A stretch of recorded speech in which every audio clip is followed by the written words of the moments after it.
Vous êtes bien sur Rando Média et vous avez fait le bon choix. Comme vous le savez, dans notre podcast Nafolo, nous parlons de finances, de nouvelles technologies, mais aussi de processus de création de richesse. Je suis Cheikh Sanou. Recevez mes chaleureuses salutations depuis votre position et selon votre fuseau horaire. Aujourd'hui, nous avons l'honneur de recevoir M. Moussa Dambélé. Moussa Dambélé est cofondateur de Danapay. Féru de technologie, il se définit comme un ouvrier du futur africain. Il s'est aussi donné pour objectif de faciliter les transactions financières entre l'Europe et l'Afrique. Moussa est malien de la diaspora. Cette diaspora dont on entend beaucoup quand on sait la richesse de la diversité culturelle, mais aussi son apport sur la table en fin de journée. Avec Moussa, nous allons parler de finances et de technologie. Prenez place, ça tourne déjà sur Rando Média.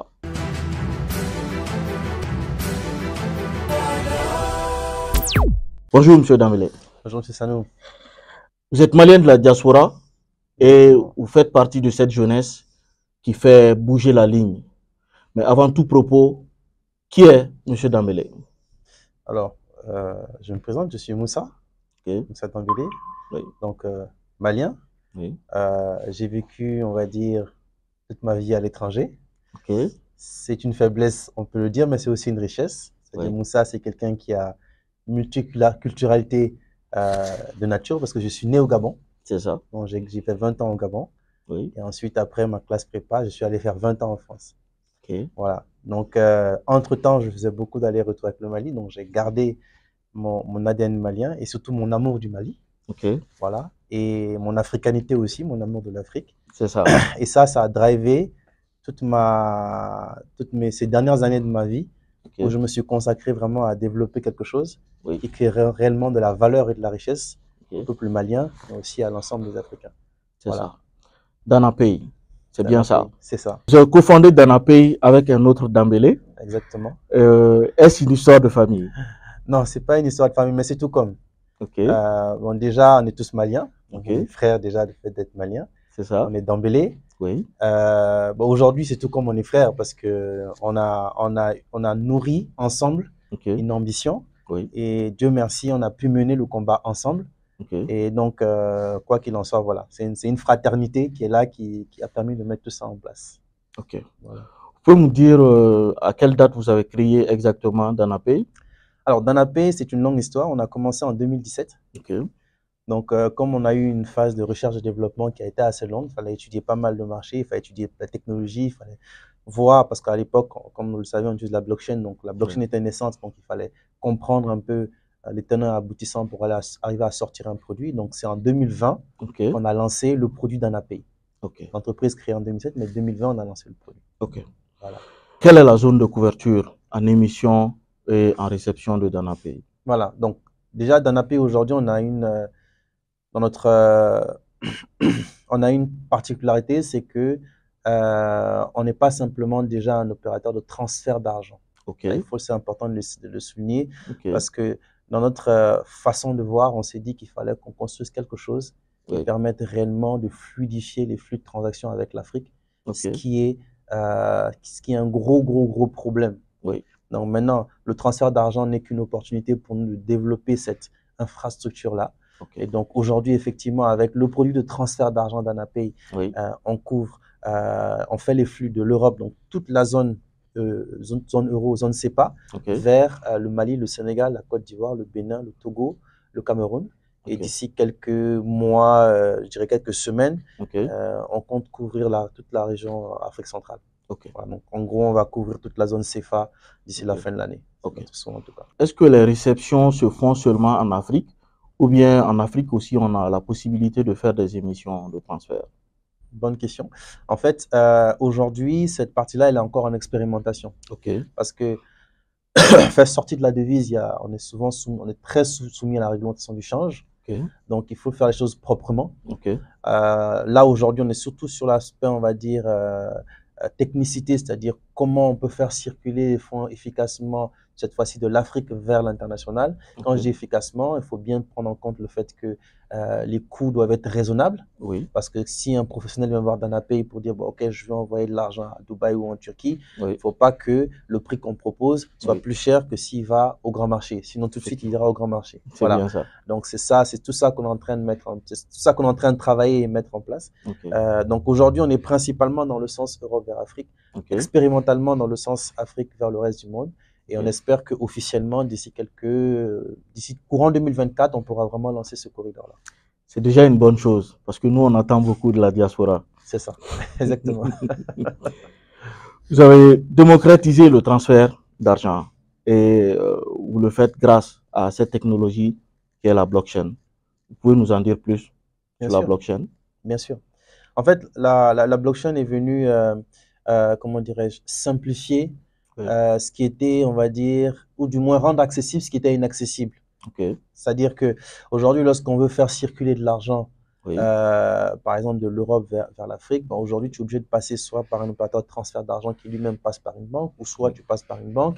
Et tout ça, comme tu le sais très bien, tu es financier, passe par un système qui s'appelle SWIFT au final. Bien sûr. Donc, il y a une infrastructure de paiement. Sauf que SWIFT, quand ça a été construit, ça n'a pas été construit pour les Africains. C'est ça le problème. Donc, il y a des réalités en fait qui sont des réalités propres à l'Afrique, notamment le fait qu'on importe plus qu'on exporte. Donc, ce qui fait qu'on a un problème d'équilibre en termes de devises. Importateur net. C'est ça, c'est-à-dire donc du coup, quand on a besoin de dollars, c'est compliqué, nos CFA ne sont pas acceptés. Donc, tout ça, c'est pas pris en compte dans le mécanisme natif de SWIFT. Donc, la blockchain est venue, entre guillemets, mettre dans les mains de jeunes férus de technologie un outil avec une grande flexibilité, notamment avec l'aspect smart contract, qui nous permet de pouvoir programmer en gros ce qu'on a envie de programmer. Et donc, c'est de là que nous, en fait, c'est cette opportunité-là que nous, on a capté pour construire quelque chose qui sera réellement adapté aux réalités africaines. C'est ça. Est-ce que c'est cette technologie qui vous permet de proposer des transferts à 1 euro? 1 euro de frais. Non, non. C'est-à-dire que, en fait, ma réponse est nuancée. C'est-à-dire, non, pas que. Donc, la technologie est venue, on va dire, rendre possible un certain nombre de choses. Et surtout sans frais de change. Sans frais de change. Donc, effectivement, c'est important de le préciser. C'est-à-dire, effectivement, c'est 1 euro sans frais de change. Mais en plus, quand vous envoyez l'argent sur les comptes mobile money, donc Orange Money, MTN, Move, etc., il n'y a pas de frais de retrait. Voilà. Donc, c'est important de préciser que ce n'est pas juste une affaire de technologie, c'est une affaire d'ADN de l'entreprise. C'est-à-dire que c'est notre volonté. C'est notre volonté de par qui nous sommes. C'est ça. De faire en sorte que les choses soient le moins chères possible. Donc, on fait, entre guillemets, des concessions sur notre business model pour faciliter la vie des gens. Donc, voilà. Cela prend combien de temps pour recevoir un transfert? Aujourd'hui, pour recevoir un transfert, il faut compter une trentaine de minutes parce qu'il y a encore quelques opérations qui ne sont pas totalement automatisées. Mais depuis peu, on a automatisé toute la chaîne. Expérimentalement, aujourd'hui, ça fait 5 minutes. Donc, on est en train d'ouvrir cette nouvelle façon de faire là progressivement. Et pour l'ensemble des pays, d'ici, je dirais, 1 mois, on pourra effectivement faire des transferts en même pas 5 minutes. La personne reçoit. Quand je dis 5 minutes, c'est-à-dire que vous faites votre paiement en France avec votre carte bancaire ou par virement instantané, parce que là, il y a le virement instantané. Et la personne reçoit sur son compte Orange Money dans les 5 prochaines minutes. Comme vous l'avez dit, est-ce que vous avez un plafond de montant?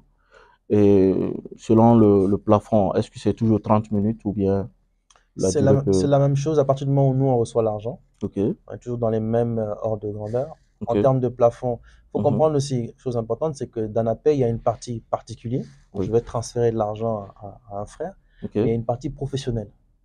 Voilà. Donc ça veut dire que moi, étant membre de la diaspora, je peux envoyer de l'argent à, par exemple, un agent immobilier avec qui je vais acheter un terrain. Voilà. Et là, dans ce cadre-là, le plafond, il est jusqu'à 70 000 euros. Toujours à 1 euro de frais. Voilà. Et effectivement, en termes de délai, c'est les mêmes délais. C'est le même délai. Le même délai, tout à fait. Si, par exemple, une entreprise en France veut aussi acheter des marchandises au Mali, est-ce que c'est possible d'utiliser vos services pour le faire? Totalement. C'est même ce qui nous caractérise même par rapport aux autres opérateurs. Quand tu prends MoneyGram, tout de suite, avec les professionnels, c'est compliqué. Nous, on a pensé notre plateforme by design pour les professionnels et les particuliers. Donc, je suis un professionnel en France. Ok. Je veux envoyer jusqu'à 70 000 euros à un professionnel au Au Mali. Mali? Je Oui. peux le faire. Ok. Voilà. Bon, quand je dis Ok. 70 000 euros, c'est le seuil en fait qu'on fixe, mais on peut vraiment on peut dépasser ce Augmenter. seuil-là Oui, oui. en fonction des documents qui sont fournis lors de l'opération. Ok. Récemment, vous avez proposé une nouvelle application, ou bien si c'est une mise à jour. Qu'est-ce qui change avec la nouvelle application? Donc, cette nouvelle application-là vient déjà apporter une certaine expérience utilisateur qui est Ok. beaucoup plus agréable. Oui. Parce que la précédente, c'était vraiment ce qu'on appelle techniquement un MVP. C'est une première version Ok. pour pouvoir faire lancer une entreprise. Ok. Donc là, on avait vraiment une belle version qui est Oui. beaucoup plus agréable Ok. en termes d'expérience utilisateur, qui est Ok. beaucoup plus sécurisée aussi. Ok. Pour l'accès à l'application, il faut un code PIN. Oui. Il y a l'authentification à 2 facteurs, c'est-à-dire que pour s'authentifier, il faut que tu reçois un SMS pour pouvoir valider. Donc, c'est l'ensemble des choses de sujets de sécurité qui sont abordés. Ok. Mais sinon, l'ensemble des services qu'on propose sont toujours présents sur l'application. Aujourd'hui, votre société est basée en France. Euh, vous avez une certification de l'AMF en France. Est-ce que vous pouvez nous en dire plus sur cette certification et surtout pourquoi vous avez fait le choix du régulateur français quand on sait qu'il y a d'autres régulateurs qui sont plus souples, comme l'Estonie par exemple? En effet, en effet. Oui. Quand on a créé la société à la Ok, genèse, ok, on voulait faire quelque chose qui soit vraiment pérenne dans le temps. ok, Pérenne dans le temps et qui soit assez robuste finalement ok. en termes de réglementation, Oui, vis-à-vis de la réglementation, oui, pour pouvoir faciliter notre développement à l'international. ok, Donc, le régulateur français étant le plus dur et nous-mêmes étant en France, ok, on s'est dit que bon, on allait tenter le coup auprès ok, du régulateur français.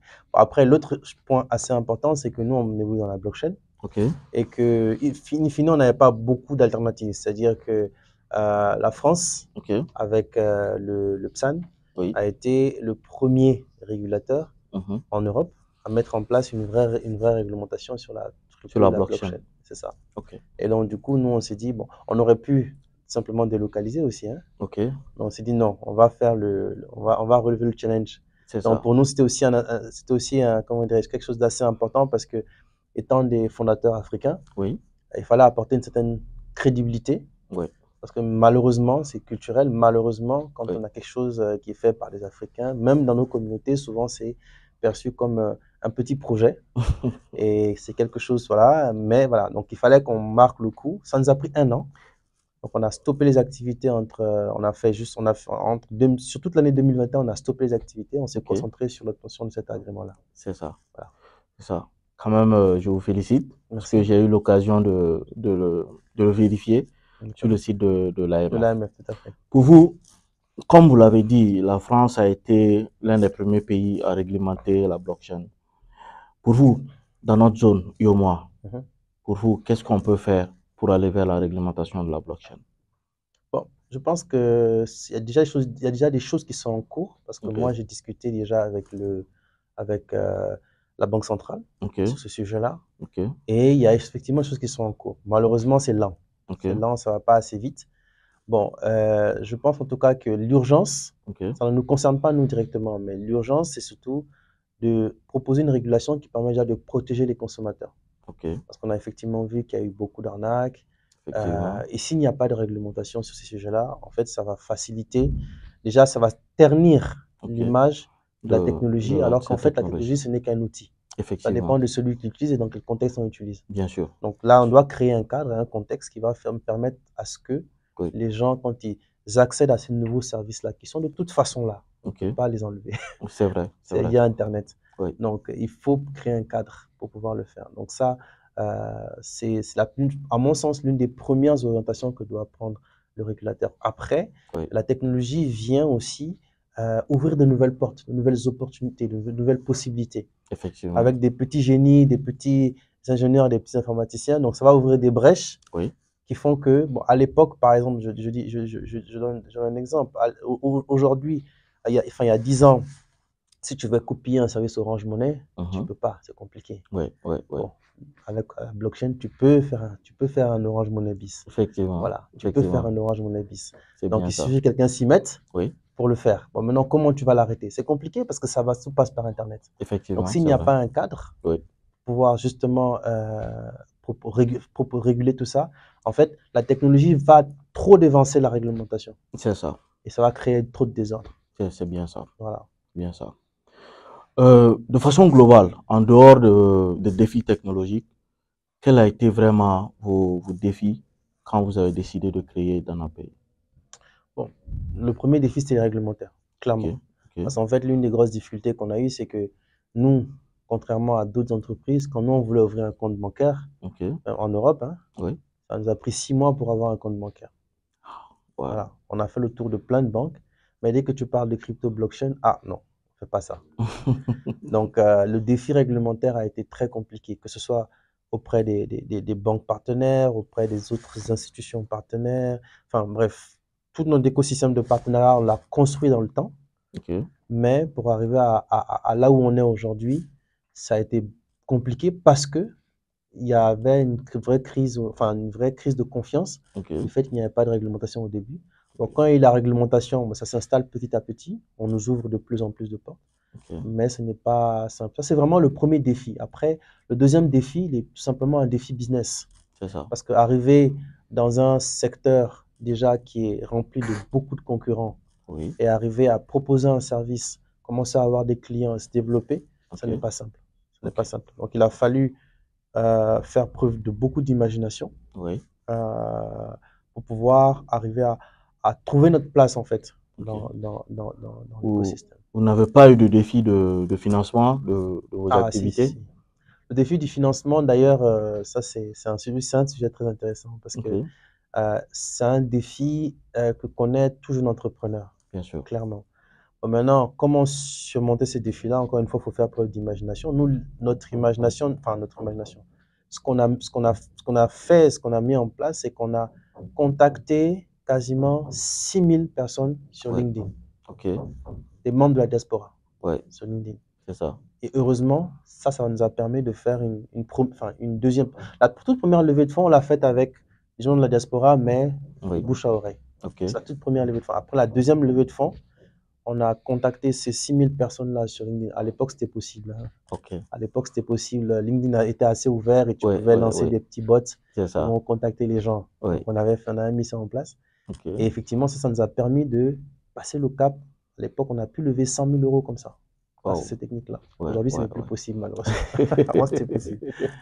Voilà, C'est donc ça. effectivement, le défi de la levée de fonds, c'est compliqué. C'était chaud. Ok, C'était chaud, vraiment. ok. Qu'est-ce que pensez-vous de l'écosystème entrepreneurial ici au Mali, comme vous êtes de Bien retour? sûr. Ouais, Non, non, non. L'écosystème entrepreneurial, il est clairement riche. ok, En ce sens, c'est paradoxal ce que je vais dire, mais oui, en ce sens que ben, quand on se promène à tous les coins de rue, il y a des commerces. oui, Donc, on est tous entrepreneurs au final c'est au ça, Mali. c'est ça. L'entrepreneuriat est dans notre ADN. Oui, Maintenant, concernant cet entrepreneuriat-là, je pense qu'il faut qu'il y ait un changement de mentalité, mhm, en ce sens que, bon, ce qu'on sait faire, c'est le commerce. oui, J'achète, je je revends. revends, Je vais en Chine, j'achète, je revends. c'est ça, Quand j'ai un peu d'argent, je construis des maisons. c'est ça. Voilà, ça c'est la base. Ok, Mais si on veut passer à l'autre échelle, si ok, on veut aller encore plus loin, il faut savoir investir dans les entreprises. Ça ok, veut dire que j'ai de l'argent, oui, il y a un écosystème de jeunes entrepreneurs qui sont en train de faire des choses. ok, Aujourd'hui, sachant qu'on a la chance au oui, Mali d'être un pays en retard. ok. C'est une chance. Pourquoi? Parce que quand on est en retard, ça veut dire qu'il y a énormément Des choses à d'opportunités. faire, oui, Voilà. Donc, si on a une jeunesse mhm, qui est dynamique, qui est volontaire, oui, je ne dis pas que tout le monde sera dynamique, tout le monde sera volontaire, mais il y en a quand même quelques-uns. oui, Dans ces quelques-uns-là, il faut les encourager, il faut les pousser, il c'est faut les ça, former. oui, Et donc, vraiment, j'exhorte tous ceux qui ont déjà passé le cap, les grands commerçants, les grands, bref, oui, de financer des programmes d'accompagnement pour ces jeunes-là, ok, d'investir dans leurs entreprises, oui, parce qu'aujourd'hui, on a un boulevard devant nous. c'est ça. Voilà. Merci pour ces réponses. Euh, déjà, vous êtes au Mali il y a un moment. On ne sait pas si c'est déjà le retour, mais déjà, pour vous, quelles sont les mesures incitatives que le gouvernement peut mettre en place pour faciliter le retour de la diaspora malienne? Bon, je pense que la facilitation du retour, bien sûr, quand on vient quelque part, Ok. c'est toujours mieux quand il y a un cadre, notamment en termes de, en tant qu'investisseur ou entrepreneur, Ok. c'est toujours bien d'arriver dans un cadre où politiquement on est stable. Oui. Parce que si on vient pour investir, pour mettre de l'argent, Oui. si c'est pas stable politiquement, ben on a peur. Bon, Effectivement. heureusement, on est tous un peu, voilà, on est tous très patriotes. Oui. Donc, Oui. malgré la situation, malgré les difficultés, tout ça, les C'est ça. gens viennent quand même faire les choses. Oui. Donc, ça, c'est positif. C'est ça. Maintenant, oui, il faut juste créer en fait un cadre de confiance où quand les gens viennent, Mhm. les gens puissent faire ce qu'ils ont à faire, Ok. travailler. Oui. Donc, on ne demande pas à l'État de faire plus que ce qui se fait ailleurs, ben, construire les routes, construire les hôpitaux, qu'on puisse avoir accès à la santé. Oui. Que nos enfants, quand on vient, on a quand même des exigences qui sont assez élevées parce qu'on est habitué à ça, pour pouvoir avoir aussi la possibilité d'éduquer les enfants dans de bonnes conditions. C'est ça. Voilà, bon, ça c'est vraiment la base. Maintenant, au-delà de ça, j'ai Mhm. envie de dire, en tout cas, moi personnellement, je ne m'attends pas de l'État quoi Oui. que ce soit. Ok. En ce sens que je me dis, je suis malien, je suis patriote, C'est chez toi. je suis chez moi. Ouais. Voilà, je suis chez moi et ce que je peux faire, je Mhm. le fais C'est à la ça. mesure du possible. C'est ça. Voilà. Nous allons parler de numérique. Pour vous, quelle est la place de l'Afrique dans l'économie numérique mondiale Mondial. Mhm. quand on sait que on a beaucoup de nos contenus qui ne sont pas monétisés Monétisé. sur les différentes plateformes? Tout à fait, tout à fait. C'est-à-dire que il y a plusieurs angles de vie. Oui. Donc, d'abord, les langues consommateurs. Ok. Du point de vue de langue consommateur, aujourd'hui, on a une jeunesse qui est là, qui est Oui. dynamique, C'est ça.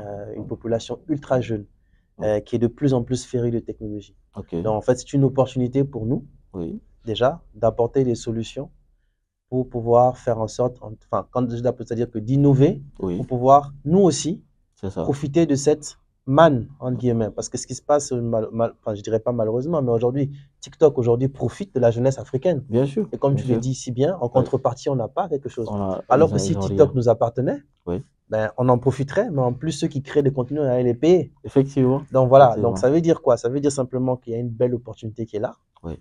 il y a une jeunesse qui est là. Oui. Donc créons nos propres TikTok, créons nos Mhm. propres Facebook, créons nos propres, sans être dans le... En gros, quand je dis créons nos propres, c'est pas d'aller concurrencer Facebook, TikTok, c'est pas ce que je dis, mais créons nos propres technologies. Et je pense que Effectivement. voilà. Maintenant, du point de vue du créateur ou du moins de la personne innovante, Oui. on a encore beaucoup de chemin à faire malheureusement. C'est ça le problème. C'est-à-dire C'est que ça. aujourd'hui, pour trouver un bon ingénieur, un bon développeur malien, Mhm. c'est compliqué. Ouais. Tu veux développer un nouveau projet, tu as l'idée, comme tu l'as dit, tu as un Oui, oui, projet, tu fais oui. ton PP, tu as tout. Mais maintenant, l'exécution, il n'y a personne. Effectivement. Pour trouver Effectivement. l'ingénieur qui va vraiment exécuter, c'est compliqué. Oui. Voilà. Bon, maintenant, ce n'est pas forcément des barrières parce qu'aujourd'hui, moi, par exemple, mon équipe, Oui. ils sont en Ouganda, Ok. ils sont à Madagascar, Oui. ils sont en Inde. Ok. Donc, il ne faut pas hésiter quand on a un peu la possibilité d'aller déjà travailler avec tous ces gens-là. Tous C'est ces des gens. Africains comme Bien nous. sûr, bien sûr. Voilà. Bien sûr. L'Afrique, le Nigeria, donc ces Africains comme nous avec lesquels on peut collaborer pour créer des choses. C'est ça. Et puis, bon, avec le temps, travailler vraiment sur l'éducation parce qu'on a un vrai sujet, particulièrement au Mali, un vrai sujet d'éducation Effectivement. pour faire en sorte que la jeunesse comprenne déjà que l'innovation et la technologie, c'est Oui. un levier puissant d'ascension sociale. Oui. Je connais des jeunes, personnellement, Oui. qui ont juste eu une formation d'ingénieur, Oui. qui ont commencé à travailler avec l'international Ok. et qui gagnent des millions. C'est ça. Donc voilà, donc, C'est il y a une bonne un chose. vrai potentiel. Il faut que les gens en prennent conscience Oui.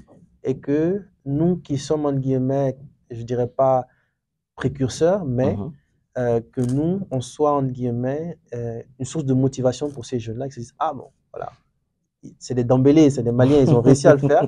Moi aussi, Oui, je veux faire. moi aussi, je peux le faire. Voilà. Ça, si on arrive à avoir des jeunes qui font ça, Oui. vraiment, Ce serait une sera très top. bonne chose. Voilà. Ce serait une très bonne chose. Exactement. Avec la floraison de la nouvelle technologie, on a beaucoup de choses qui se passent, notamment des arnaques, des systèmes de Ponzi, euh, des crypto-monnaies, certaines crypto-monnaies quelles sont selon vous les mesures à mettre en place ou bien quels sont vos conseils à donner à nos auditeurs pour ne pas tomber dans ce piège-là?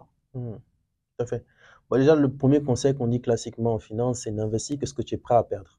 Ok, C'est la base. c'est ça. Donc, si tu prends tes économies, l'argent de ton papa et de ta maman, que tu ramènes dans le nouveau programme qui te permet, si tu ramènes une personne de gagner de l'argent, l'autre ramène une personne de gagner de l'argent, ça déjà, il y a un problème. Ouais, ouais, Donc ouais, déjà, on investit que ce qu'on est prêt à perdre. effectivement. Bon. Ensuite, C'est la au-delà règle. de ça, Ouais.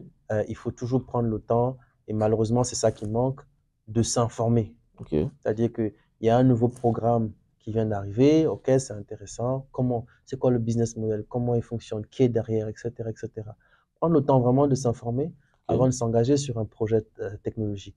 ok, Investir dans une nouvelle crypto-monnaie, c'est sexy, c'est bien, etc. Mais est-ce que tu connais le sous-jacent? Comment est-ce qu'elle fonctionne, etc. Si ça, tu ne le sais pas, tu vas juste investir on va dire, comme ça. comme ça, Et c'est puis, ton problème. oui, oui, oui, Voilà, et oui, tu perds, c'est ton problème. c'est vrai, c'est Donc vrai. après, il y a aussi, il faut quand même prendre un peu de recul, c'est-à-dire qu'il y a eu beaucoup d'histoires comme ça maintenant.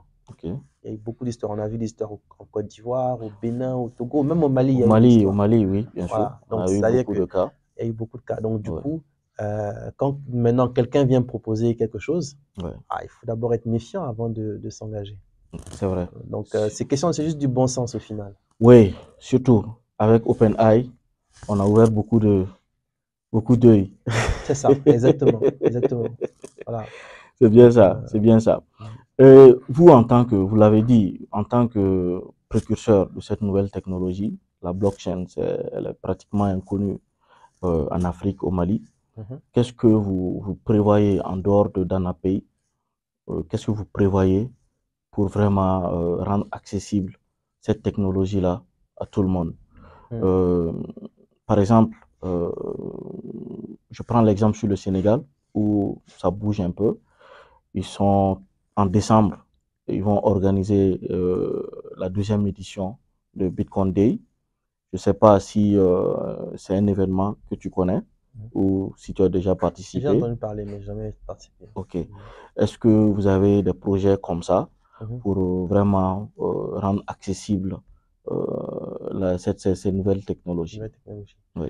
Bon, en fait, bon, moi, comment dirais-je? C'est-à-dire que je suis un peu à contre-pied de tout ça. C'est-à-dire, Ok. pourquoi je dis ça? C'est-à-dire que Ok. je vais un peu à contre-pied. Pourquoi? Parce que je me dis que la technologie, finalement, Oui. tout le monde s'en fout. Ok. Ok. C'est bête de le dire, mais c'est la réalité, c'est ça Oui, la oui, réalité. oui. Est-ce qu'on fait un salon sur l'électricité? Non, Non. non. Pourquoi? Parce qu'en fait, si on veut utiliser l'électricité, on appuie sur un bouton, ça Ça s'allume. marche. Oui, Le plus important, par contre, c'est que l'électricité, il faut que ça marche pour qu'on puisse faire des tournages, pour qu'on oui. puisse faire vivre l'économie, etc. C'est ça qui est Effectivement. fondamental. Donc, Effectivement. du coup, il y a eu effectivement ces événements crypto. Généralement, moi, j'y participe pas Ok. parce que je considère que, enfin, j'y participerai Oui. si derrière, c'est dans le but de former des jeunes Ok. à la technologie, Ok. dans le but. Mais si c'est juste pour vulgariser la technologie, Oui. bon, je pense que je vais juste sur YouTube. On fait le travail et puis ils vont apprécier. Voilà. Voilà. Comme Danapay fonctionne, Comme dans la paix fonctionne. beaucoup ne savent pas qu'il y a la blockchain derrière. Blockchain derrière. Voilà, Ouais, c'est ouais. ça. Donc, du coup, promouvoir la technologie, c'est bien. Oui. Mais attention, parce que ces événements-là, Oui. Faut pas que ce soit des leviers pour inciter les gens à aller investir, C'est ça. entre guillemets, bêtement. C'est ça. Il faut que ce soit plutôt des événements qui soient orientés dans faire en sorte que la jeunesse s'approprie la technologie, Ok. apprenne à coder, Ok. apprenne à programmer des smart contracts. C'est ça. Là, ça peut être intéressant. Ok. Voilà. C'est le genre d'événement que moi, je serais prêt à promouvoir au Mali si on a la réceptivité qu'il faut. Bon, on espère te voir organiser ce genre d'événements parce Inch'Allah. qu'il le faut. La blockchain, même beaucoup d'informaticiens, entre guillemets, ne savent pas ce que c'est. Tout à fait. Et je pense que c'est quelque chose où il faut vraiment intervenir. Vous qui avez eu cette chance-là de connaître la technologie, de l'utiliser, il faut partager avec... démystifier. Bien sûr, voilà. Démystifier. C'est bien le terme. Tout à fait. Démystifier. Ouais. Monsieur Dambélé, nous vous remercions pour C'est moi votre qui vous passage. remercie. C'est moi qui vous remercie. Nous vous souhaitons plein succès dans Merci vos beaucoup. entreprises. Merci beaucoup. Vous avez là une cloche, la cloche Nafolo. La cloche est un symbole fort en finance. Nous allons vous demander de conclure avec votre mot de la fin. Et juste après, vous allez sonner à la cloche Nafolo pour marquer de façon indélébile votre passage. Tout à fait. Donc, en tout cas, merci beaucoup, M. Sanou, Merci de à vous. m'avoir donné l'opportunité de pouvoir présenter Danapay, présenter ce qu'on fait. Ouais. Et voilà, en tout cas, au-delà de Danapay, moi, je suis content aussi d'être là parce que j'aimerais, entre guillemets, que ce soit une source d'inspiration pour la jeunesse malienne. Vous l'êtes. Que les Maliens, parce qu'en fait, ce qui se passe, c'est que les Chinois sont devant parce qu'ils ont eu des exemples. C'est vrai. Les Américains sont devant parce qu'ils ont eu des exemples. Oui. Nous, en Afrique, on a des exemples, mais qu'on a oubliés parce qu'on ne nous apprend pas dans le livre d'histoire. C'est vrai. C'est ça la réalité. Oui. Maintenant, nous, on veut pas, entre guillemets, avoir la prétention d'incarner quoi que ce soit. Oui. Mais le peu qu'on a fait là, ça. Si ça peut servir d'exemple à de la jeunesse malienne, et que des jeunes Maliens se disent, bon voilà, c'est possible. Il n'y a rien de sorcier. Hein. On a juste eu des diplômes d'ingénieur, on a cherché un peu sur Internet et on a fait des choses. C'est ça. Même sans diplôme d'ingénieur, on peut le faire. C'est ça. Donc, c'est ça. Donc, ne pas... c'est-à-dire, il faut que le jeune Malien qui regarde ces émissions-là se dise, c'est possible. C'est possible. C'est possible, même en étant au Mali. C'est ça. C'est possible, même, c'est-à-dire qu'il faut juste que si vous avez un peu de volonté, effectivement, totalement possible. Si c'est l'aspect financement, il faut aussi, il y a quelque chose d'assez important à garder à l'esprit, c'est que l'argent vient après le travail. Bien sûr. C'est-à-dire que quand on a vraiment envie de faire quelque chose et qu'on se trouve le moins, c'est-à-dire qu'on peut commencer avec même, en tout cas avec pas grand-chose. Juste avec un ordinateur, on peut commencer à faire des choses. Ça. Mais si derrière, on voit que ce que vous faites là est bien, avec la grâce de Dieu, quelqu'un viendra vous appuyer et ainsi de suite. Donc, en tout cas, voilà. Moi, j'aimerais vraiment que la jeunesse malienne se lève et que, comme un seul homme, on marche au développement de notre pays. C'est ça. Voilà, c'est mon mot de fin. Ok. Merci beaucoup. Merci beaucoup. La cloche, s'il vous plaît. Merci beaucoup, M. Damele. C'est l'idée de notre podcast Nafolo, c'est de vulgariser la finance, les nouvelles technologies, mais aussi d'apprendre aux gens comment on crée de la richesse. Exactement. Nous vous remercions vraiment pour votre passage. Longtemps en duel, la finance et la technologie forment désormais un duo, d'où la naissance de l'appellation FinTech.